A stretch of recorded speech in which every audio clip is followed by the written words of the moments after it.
ವಿಷಯ, ಮನುಷ್ಯ ಒಂದು ಸಮಾಜ ಜೀವಿ. ಅದಕ್ಕೆ ಅವನು ಮಾತಾಡೋದನ್ನು ಕೇಳಿಸ್ಕೊಳ್ಳೋದಕ್ಕೆ 2 ಕಿವಿ ಬೇಕು. ಮತ್ತು ಯಾಕೆ ಬೇಕು ಅಂತ ನೋಡೋಣ. ಮೋಸ್ಟ್ ಆಫ್ ದ ಟೈಮ್ ಏನಾಗುತ್ತೆ, ನನ್ನ ಮಗನ ಯಾವುದಾದ್ರೂ ಕ್ಲಾಸಿಗೆ ಕರ್ಕೊಂಡೋದ್ರೆ ಅವನಿಗೆ 7 ವರ್ಷ, ಇನ್ನೂ ಅವ್ನು ನನಗೆ ಅಟ್ಯಾಚ್ ಆಗೇ ಇದ್ದಾನೇನೋ, ನಾನು ಹೊಟ್ಟೆನಲ್ಲೇ ಇದ್ದಾನೇನೋ, ನಾನು ಬಿಟ್ಬಿಟ್ಟು ಬಂದುಬಿಟ್ರೆ ಅವ್ನು ಉಸಿರಾಡೋದಕ್ಕೆ ಆಗೋದಿಲ್ವೇನೋ ಅನ್ನೋ ಥರ ನಾನು ಹೊರಗಡೆ ಬಂದರೆ ಅಮ್ಮ ನೀನು ಮಿಸ್ ಆಗ್ತೀಯ ಅಂತ ಅಳ್ತಾನೆ. ಎಷ್ಟೋ ಸಾರ್ತಿ ಬಿಸಿಲಿರಲಿ ಮಳೆ ಇರಲಿ ಏನೇ ಇರಲಿ ಕುತ್ಕೊಳ್ಳೋದಕ್ಕೆ ನಿಂತ್ಕೊಳ್ಳೋದಕ್ಕೆ ಜಾಗ ಇಲ್ಲದೆ ಇದ್ರೂ ಅವ್ನ ಕ್ಲಾಸಲ್ಲಿ ಹೊರಗಡೆ ನಾನು ಕಾದ್ಕೊಂಡೇ ನಿಂತ್ಕೊಳ್ಬೇಕಾಗುತ್ತೆ. ಸೊ ಈ ಥರ ನನ್ನ ಮಗನನ್ನು ಒಂದು ಕ್ಲಾಸಿಗೆ ಬಿಡೋದಕ್ಕೆ ಹೋಗಿದ್ದೆ. ಅವನು ಕ್ಲಾಸ್ ಒಳಗಡೆ ಹೋದ, ನಾನು ಹೊರಗಡೆ ಇದ್ದೆ. ಅಲ್ಲಿಗೆ ನನ್ನ ಥರನೇ ಕೂತ್ಕೊಳ್ಳೋದಕ್ಕೆ ಇನ್ನೊಬ್ಬರು ತಾಯಿ ಬಂದಿದ್ದರು. ಸೊ ಇವಾಗ ಅವ್ರು ಡೈಲಿ ಮಾತಾಡ್ತೀವಿ, ಮೀಟ್ ಮಾಡ್ತೀವಿ, ಎಲ್ಲ ಮಾಡ್ತೀವಿ. ಸೊ ನಗಲೇಬೇಕಾಯ್ತು, ಹಾಯ್ ಹಲೋ ಅಂತ ಹೇಳ್ಕೊತಿದ್ವಿ. ಒಂದು ದಿವಸ ಏನಾಯಿತು, ಅವ್ರು ತುಂಬ ತಲೆ ಬಿಸಿನಲ್ಲಿದ್ದರು. ಅದಕ್ಕೆ ನಾನು ಕೇಳಿದೆ ಏನಾಯಿತು ಅಂತ.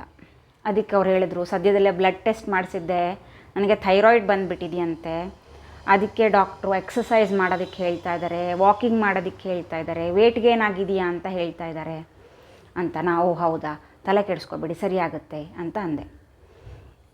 ಆಕೆ ಕಂಟಿನ್ಯೂ ಮಾಡಿದರು. ನಾನು ರೀಸೆಂಟ್ಲಿ ಒಂದು ಫಾಸ್ಟ್ 5 ಇಯರ್ಸ್ನಲ್ಲಿ, ಬೇಡ ಒಂದು 8 ಇಯರ್ಸ್ನಲ್ಲಿ ಒಂದು 60 kg ಇದ್ದೆ, ಮತ್ತು ಇವಾಗ ಒಂದು 80-85 kg ಆಗಿಬಿಟ್ಟಿದ್ದೀನಿ ಅಂತ ಹೇಳಿದರು. ಓ ಹೌದಾ ಅಂತ ಕೇಳಿದೆ.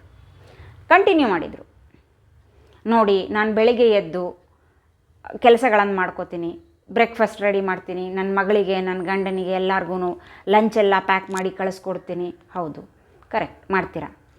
ಮತ್ತು ಮನೆ ಕೆಲಸಕ್ಕೆಲ್ಲ ನಮಗೆ ಮೇಡ್ ಬರ್ತಾರೆ, ಹೆಲ್ಪ್ ಮಾಡ್ತಾರೆ. ಕರೆಕ್ಟ್ ಮಾಡ್ತಾರೆ. ಈ ಥರ ಆಕೆ ಅವ್ರದ್ದೆಲ್ಲ ತಲೆ ಬಿಸಿಗಳನ್ನು ಹೇಳ್ಕೊಂಡ್ರು. ನಾನು ಕೇಳಿಸ್ಕೊಂಡೆ. ಹೇಳಿ ನಾನು ಯಾವಾಗ ವಾಕ್ ಮಾಡಲಿ, 2 ತಾಸು ಇಲ್ಲಿ ಕುತ್ಕೋತೀನಿ ನಾನು, ನನ್ನ ಮಗಳು ಒಳಗಡೆ ಕ್ಲಾಸಲ್ಲಿ ಇರ್ತಾಳೆ, 2 ತಾಸು ನಾನು ಇಲ್ಲಿ ಕುತ್ಕೋಬೇಕು, ವಾಪಸ್ ಮನೆಗೆ ಕರ್ಕೊಂಡು ಹೋಗಬೇಕು, ಮತ್ತೆ ರಾತ್ರಿಗೆ ಡಿನ್ನರ್ ರೆಡಿ ಮಾಡಬೇಕು, ನನಗೆ ಟೈಮ್ ಎಲ್ಲಿದೆ ಅಂತ ಕೇಳಿದರು. ನಾನು ಹೌದು, ನೀವು ತುಂಬ ಬ್ಯುಸಿ ಇದ್ದೀರಾ, ಆಗಲ್ಲ ಅಂತ ಹೇಳಿದೆ. ಏನು ಯಾಕೆ ಈ ಥರ ಹೇಳ್ತಾ ಇದ್ದೀನಿ ಅಂತ ಕೇಳಿಸ್ಕೊತಾ ಇದ್ದೀರಾ? ಆಕೆ ನನ್ನ ಹತ್ರ ಸಜೆಷನ್ ಕೇಳ್ತಾ ಇರಲಿಲ್ಲ ರೀ. ಓ ನಾನು ಲೇಸಿಯಾಗಿ ಕುತ್ಕೊಂಡಿದ್ದೀನಿ ಇಲ್ಲಿ 2 ಅವರು ವಾಕಿಂಗ್ ಮಾಡ್ದಿರಾ, ಇವಾಗ ವಾಕಿಂಗ್ ಮಾಡಬೇಕಾಗಿತ್ತು ಅಂತ ನಾನು ಹೇಳಲಿ ಅಂತ ಆಕೆ ಎಕ್ಸ್ಪೆಕ್ಟ್ ಮಾಡ್ತಿಲ್ಲ. ಅವರು ನನಗೆ ಹೇಳ್ತಾ ಇದ್ದರು.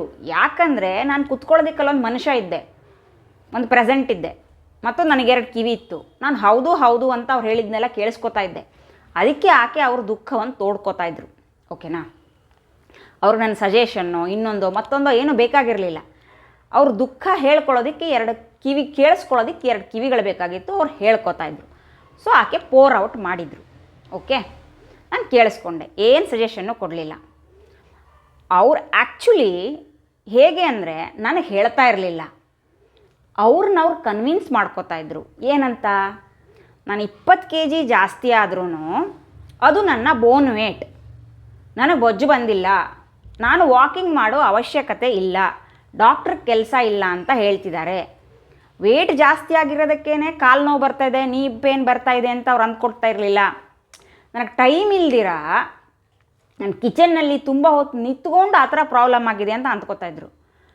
ಅಲ್ಲ, ಅವ್ರನ್ನವ್ರು ಆ ರೀತಿ ಹೇಳಿ ಕನ್ವಿನ್ಸ್ ಮಾಡ್ಕೊಳ್ಳೋವಾಗ, ಅವ್ರು ನನ್ನ ಬಾಯಿಗೆ ಬೇಕು ಅಂತ ನಿನ್ನ ಸಜೆಷನ್ ಕೊಡು, ನಿನ್ನ ತಲೆ ಯೂಸ್ ಮಾಡು ಅಂತ ಅವ್ರು ನನಗೆ ಹೇಳದೇ ಇರುವಾಗ ನಾನು ಯಾಕೆ ಮಧ್ಯದಲ್ಲಿ ನನ್ನ ನಾಲ್ಗೆ ಉದ್ದದಕ್ಕಿದೆ ಅಂತ ಹೇಳಿಬಿಟ್ಟು ಆಡಿಸ್ಬಿಟ್ಟು ಆನ್ಸರ್ ಕೊಡಬೇಕಿತ್ತಾ? ನಾನು ಕೊಡಲಿಲ್ಲ. ಅವ್ರ ದುಃಖನೆಲ್ಲ ಪೋರ್ ಔಟ್ ಮಾಡಿದರು. ಸಮಾಧಾನ ಆಯ್ತು ಅವ್ರಿಗೆ. ಹೌದು, ನೀವು ತುಂಬ ಕಷ್ಟದಲ್ಲಿದ್ದೀರಾ ಅಂತ ನಾನು ಹೇಳಿದೆ. ಅವ್ರು ಕೇಳಿಸ್ಕೊಂಡು ತುಂಬ ಸಮಾಧಾನ. ನೀವೊಬ್ಬರೇ ಕಣ್ರಿ, ಯಾರೂ ಹೇಳಿಲ್ಲ ನನಗೆ, ನಾನು ವಾಕಿಂಗ್ ಮಾಡಬೇಕು ಅಂತೆಲ್ಲ ಹೇಳ್ತಾರೆ, ಎಲ್ಲಿಂದ ಟೈಮ್ ತೊಗೊಂಬರೋದು? ಹೌದಪ್ಪ, ಆಗಲ್ಲ ಅಂತ ನಾನು ಹೇಳಿದೆ. ಆಯಿತಾ? ಇದು ಒಂದು ವಿಷಯ. ಕೇಳಿಸ್ಕೊಳ್ಳೋದಕ್ಕೆ 2 ಕಿವಿಗಳು ಬೇಕು ಅಂತ. ನಾನು ಅವರು ಇನ್ನೂ ತುಂಬ ಫ್ರೆಂಡ್ಸ್ ಅಲ್ಲ, ಬಟ್ ಸ್ಟಿಲ್ ಅವ್ರು ಹೇಳಿದರು, ನಾನು ಕೇಳಿಸ್ಕೊಂಡೆ. ಎಷ್ಟೋ ಸಾರ್ತಿ ನಮ್ಮಮ್ಮ ನಾನು ಮನೆಗೆ ಹೋದಾಗ ಇದನ್ನೇ ಹೇಳ್ತಾರೆ. ನಮ್ಮಪ್ಪ ಇದ್ದಾರಲ್ಲ, ಅವರು ಪುಸ್ತಕ ಬರೀತಾರೆ, ಆದ್ದರಿಂದ ಅವ್ರ ಕೆಲಸದಲ್ಲಿ ಅವ್ರು ಬ್ಯುಸಿ ಇರ್ತಾರೆ most of the time. So ನಮ್ಮಮ್ಮನಿಗೆ ಮಾತಾಡಿದ್ದನ್ನು ಕೇಳಿಸ್ಕೊಳ್ಳೋದಕ್ಕೆ ಜನನೇ ಇರೋದಿಲ್ಲ, ಮಾತಾಡೋದಕ್ಕೂ ಜನ ಇರೋದಿಲ್ಲ, ಮಾತಾಡಿದ್ದನ್ನು ಕೇಳಿಸ್ಕೊಳ್ಳೋದಕ್ಕೂ ಜನ ಇರೋದಿಲ್ಲ. ಯಾಕೆ ಅಂದರೆ ನಮ್ಮಪ್ಪನಿಗೆ ಕಿವಿದು ಬೇರೆ ಪ್ರಾಬ್ಲಮ್ ಇದೆ, ಸರಿಯಾಗಿ ಕೇಳಿಸೋದಿಲ್ಲ. ಸೊ ಮಾತಾಡಿದ್ರೂ ದೊಡ್ಡದಾಗಿ ಮಾತಾಡಬೇಕು, ಗಂಟ್ಲು ಬಿದ್ದೋಗೋ ಥರ. ಸೊ ತುಂಬ ಮಾತಾಡೋದಕ್ಕೂ ಆಗೋದಿಲ್ಲ, ಅವ್ರು ಮಾತಾಡಿದ್ದನ್ನು ಕೇಳಿಸ್ಕೊಳ್ಳೋದಕ್ಕೂ ಜನ ಇರೋದಿಲ್ಲ. ನಾವು ಯಾರಾದರೂ ಅಲ್ಲಿಗೆ ಹೋದಾಗ ಮಾತ್ರ ಈ ಕೆಲಸ ಆಗುತ್ತೆ. ಅವ್ರು ನಮ್ಮ ಹತ್ರ ಮಾತಾಡ್ಕೋತಾರೆ. ಮಾತಾಡೋದಕ್ಕೆ ಕೇಳಿಸ್ಕೊಳ್ಳೋದಕ್ಕೆ ಜನ ಬೇಕು. ಇನ್ನೊಂದು ಎಕ್ಸಾಂಪಲ್ ಹೇಳ್ತೀನಿ. ನಮ್ಮ ದೊಡ್ಡಮ್ಮ ಇದ್ದಾರೆ, ನಮ್ಮ ತಾಯಿಯ ಅಕ್ಕ. ಅವ್ರಿಗೆ ಅವ್ರ ಮಗ ಹೊರಗಡೆ ಹೊರಟ್ರೆ, ದಿವಸ ಬೆಳಿಗ್ಗೆ ಆಫೀಸ್ಗೆ ಹೋಗ್ತಾರಲ್ಲ ಆ ಥರ ಹೊರಟ್ರೆ, ಇನ್ನೊಂದು ಸ್ವಲ್ಪ ಲೇಟಾಗಿ ಹೋಗ್ಬೋದಲ್ಲ ಅಂತ ಹೇಳ್ತಾರಂತೆ. ನನಗೆ ಮೊನ್ನೆ ಅಣ್ಣ ಹೇಳ್ತಾಯಿದ್ರು. ಯಾಕೆ ಅಂತ ಕೇಳಿದರೆ, ಅದು ಅಷ್ಟು 10 ನಿಮಿಷ ಜಾಸ್ತಿ ಮಾತಾಡೋದಕ್ಕಾಗತ್ತಲ್ಲ ಅಂತ. ರಾತ್ರಿ 7, 7:30, 8 ಗಂಟೆ ಒಳಗಡೆ ಮನೆಗೆ ಹೋದ್ರೂ 9:30, 10 ಗಂಟೆವರೆಗೂ ಮಾತಾಡ್ತಾ ಇರ್ತಾರೆ. ಏನಾಯಿತು, ಅಲ್ಲೇನಾಯಿತು, ಇಲ್ಲೇನಾಯಿತು, ಸುದ್ದಿ ಹೇಳು ಅಂತ ಕೇಳ್ತಾರೆ. ಅಕಸ್ಮಾತ್ ಮಾತಾಡೋದಕ್ಕೆ ಏನು ಇರಲಿಲ್ವಪ್ಪ, ಆಗ ನ್ಯೂಸಲ್ಲೇನು ನೋಡಿರ್ತಾರಲ್ಲ, ನ್ಯಾಷನಲ್ಲೋ ಇಂಟರ್ನ್ಯಾಷನಲ್ಲೋ ಪಾಲಿಟಿಕ್ಸ್ ನ್ಯೂಸು, ಅದನ್ನೇ ಡಿಸ್ಕಸ್ ಮಾಡ್ತಾರೆ ಅಂತ. ಅಂದರೆ ವಿಷಯ ಯಾವುದು ಅಲ್ಲ ಇಂಪಾರ್ಟೆಂಟ್, ಮಾತಾಡೋದಕ್ಕೊಬ್ಬರು ಜನ ಬೇಕು, ಅದೇ ಇಂಪಾರ್ಟೆಂಟ್ ಅಲ್ವಾ? ನಾವು ಎಷ್ಟಂದ್ರೂ ಮನುಷ್ಯರು ರೀ, ಸೋಷಿಯಲ್ ಸಂಘಜೀವಿಗಳು ನಾವೆಲ್ಲ, ಜನ ಬೇಕು ನಮಗೆ. ಇನ್ನೊಂದೇನೆಂದರೆ, ನಮ್ಮ ಬಿಲ್ಡಿಂಗ್ನಲ್ಲಿ ಒಬ್ಬರು ಅಜ್ಜಿ ಇದ್ದಾರೆ. ಅವ್ರಿಗೆ ಗಂಡ ತೀರೋಗ್ಬಿಟ್ರು 1 ವರ್ಷದ ಮುಂಚೆ. ವಯಸ್ಸಾಗಿದೆ, ಮನೆಯಲ್ಲಿ ಇನ್ಯಾರೂ ಇಲ್ಲ. ಅವ್ರು ನೋಡ್ಕೊಳ್ಳೋದಕ್ಕೆ ಅಂತ 2 ಸಿಸ್ಟರ್ಗಳು ಬರ್ತಾರೆ ಹೋಗ್ತಾರೆ, ಎಲ್ಲ ಮಾಡ್ತಾರೆ, ವಿಸಿಟಿಂಗ್ ಎಲ್ಲ ಬರ್ತಾರೆ. ಆದರೆ ಅವರ ಫ್ಯಾಮಿಲಿ ಅಂತ ಇಲ್ಲಿ ಮತ್ತಿನ್ಯಾರೂ ಇಲ್ಲ. ಆ ಅಜ್ಜ ಹೋಗೋವರೆಗೂ ಅವರು ಹೊಸ ಪುಸ್ತಕ ಕೂಡ ಬರೀತಾಯಿದ್ರು. ಆಮೇಲೆ ನಮಗನ್ಸುತ್ತೆ ಇವಾಗ ಕೆಲಸದವ್ರು ಬಂದು ಹೋಗ್ತಾರೆ, ಸಿಸ್ಟರ್ ಇಡೀ ದಿವಸ ಮನೆಯಲ್ಲೇ ಇರ್ತಾರೆ ಅಂತೆಲ್ಲ. ಆದರೆ ಆ ಅಜ್ಜಿ ಹೇಳ್ತಾಯಿದ್ರು, ಮಾತಾಡೋದಕ್ಕೆ ಯಾರು ಜನನೇ ಇಲ್ಲ ಇಲ್ಲಿ. ಯಾಕಂದರೆ ಅವರೆಲ್ಲ ನಮಗೆ ಅವ್ರ ಜನ, ಆದರೆ ಅವ್ರಿಗೆ ಅವ್ರ ಕೆಲಸದವರು. ಅವ್ರು ಹೇಳೋದನ್ನು ಕೇಳಿಸ್ಕೊಳ್ಳೋದನ್ನು ಸರಿಯಾಗಿ ಹಂಚ್ಕೊಳ್ಳೋದಕ್ಕಾಗ್ತಾ ಇರಲ್ಲ ಅವ್ರ ಹತ್ರ. ಫ್ಯಾಮಿಲಿ ಅಲ್ಲ, ಅವ್ರ ಕೆಲಸದವರು. ಇವ್ರು ಸಂಬಳ ಕೊಡ್ತಾ ಇದ್ದಾರೆ, ಅವ್ರು ಕೆಲಸ ಮಾಡ್ತಾಯಿದ್ದಾರೆ. ಆದ್ದರಿಂದ ಅವ್ರ ಹತ್ರ ಸರಿಯಾಗಿ ಹಂಚ್ಕೊಳ್ಳೋಕ್ಕಾಗಲಿಲ್ಲ. ಒಂದೇ 1 ವರ್ಷದಲ್ಲಿ ಅವರಿಗೆ ಡಿಮೆನ್ಷಿಯಾ ಬಂದುಬಿಟ್ಟಿದೆ. ಇವಾಗ ಅವ್ರು ಇನ್ನೆಷ್ಟು ದಿವಸ ಇರ್ತಾರೆ ಅಂತ ಗೊತ್ತಿಲ್ಲ, ನಮಗೂ ಗೊತ್ತಿಲ್ಲ. ಆ ಥರ ಪರಿಸ್ಥಿತಿನಲ್ಲಿದ್ದಾರೆ. ಅಷ್ಟೇ ಒಂದು 8-9 ಮಂತ್ಸಲ್ಲೇ ತುಂಬ ಡಿಟೀರಿಯರೇಟ್ ಆಗಿಬಿಟ್ರು. ಅಂದರೆ ಮೆಮರಿ ಎಲ್ಲ ಅವ್ರಿಗೆ ಹೋಗೋದಕ್ಕೆ ಸ್ಟಾರ್ಟ್ ಆಯಿತು, ಗುರ್ತ ಸಿಕ್ಕದೇ ಇರಲ್ಲ. ಆಮೇಲೆ ಗೂಗಲ್ ಪೇ ಹೇಗೆ ಮಾಡೋದು ಅಂತ ಗೊತ್ತಾಗ್ತಿಲ್ಲ, ಪಿನ್ಸ್ ಎಲ್ಲ ಮರ್ತೋಯ್ತು, ಈ ಥರ ಎಲ್ಲ ಆಗಿಬಿಟ್ರು. ಸೊ ನಮ್ಮ ಬ್ರೈನ್ ಸರಿಯಾಗಿರಬೇಕು, ನಮ್ಮ ಆರೋಗ್ಯ ಸರಿಯಾಗಿರಬೇಕು, ಎಲ್ಲ ಕರೆಕ್ಟಾಗಿರಬೇಕು ಅಂದರೆ ಈ ಮಾತಾಡೋದು, ಕೇಳಿಸ್ಕೊಳ್ಳೋದಕ್ಕೆ 2 ಕಿವಿ, ಎಲ್ಲನೂ ತುಂಬ ಇಂಪಾರ್ಟೆಂಟು.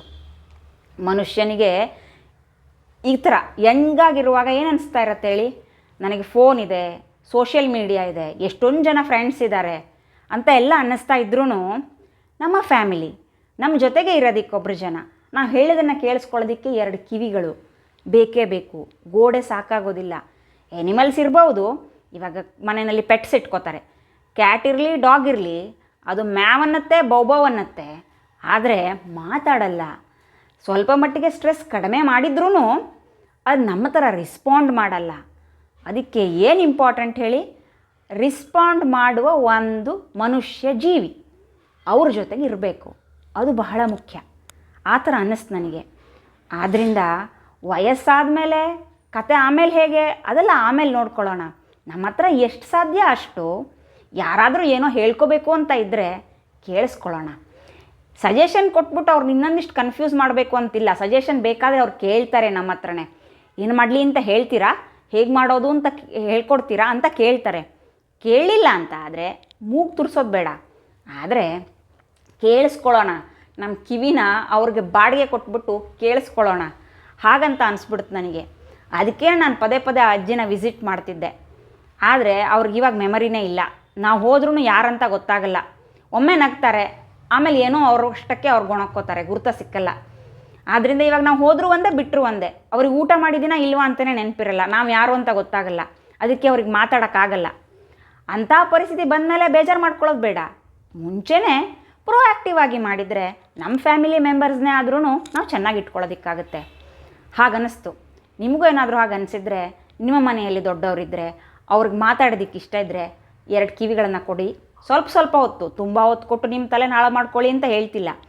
ಅವ್ರಿಗೂ ಒಂದು ಪ್ರೆಸೆಂಟ್ಸ್ ಇದೆ, ಅವ್ರು ನಮ್ಮ ಮನೆಯಲ್ಲಿ ಇದ್ದಾರೆ, ಅವ್ರು ಹೇಳೋದನ್ನು ನಾವು ಕೇಳಿಸ್ಕೊತಾ ಇದ್ದೀವಿ ಅಂತ ಅವ್ರಿಗೆ ಬೀಯಿಂಗ್ ಹರ್ಡ್, ನೀವು ಮಾತಾಡ್ತಾ ಇರೋದನ್ನ ನಾವು ಕೇಳಿಸ್ಕೊತಾ ಇದ್ದೀವಿ, ನಿಮ್ಗೆ ಇಂಪಾರ್ಟೆನ್ಸ್ ಇದೆ ಅಂತ, ಆ ಮನುಷ್ಯನ ಅಸ್ತಿತ್ವ ಇದೆ ಅಂತ ನಾವು ಭಾವಿಸಿ ಅವ್ರಿಗೆ ಇಂಪಾರ್ಟೆನ್ಸ್ ಕೊಟ್ಟರೆ ಅಟ್ಲೀಸ್ಟ್ ಮೆಮರಿ ಲಾಸ್ ಆಗಿ ಆಮೇಲೆ ತಲೆ ಕೆಡಿಸ್ಕೊಳ್ಳೋದಕ್ಕಿಂತ ಚೆನ್ನಾಗಿ ಬದುಕ್ತಾರೆ, ಖುಷಿಯಾಗಿ ಬದುಕ್ತಾರೆ, ಇರುವಷ್ಟು ದಿವಸ ಹ್ಯಾಪಿಯಾಗಿರ್ತಾರೆ. ನಮ್ಮ ಸಮಯವನ್ನು ಅವ್ರಿಗೂ ಸ್ವಲ್ಪ ಮೀಸಲಿಡೋಣ. ಏನಂತೀರಾ?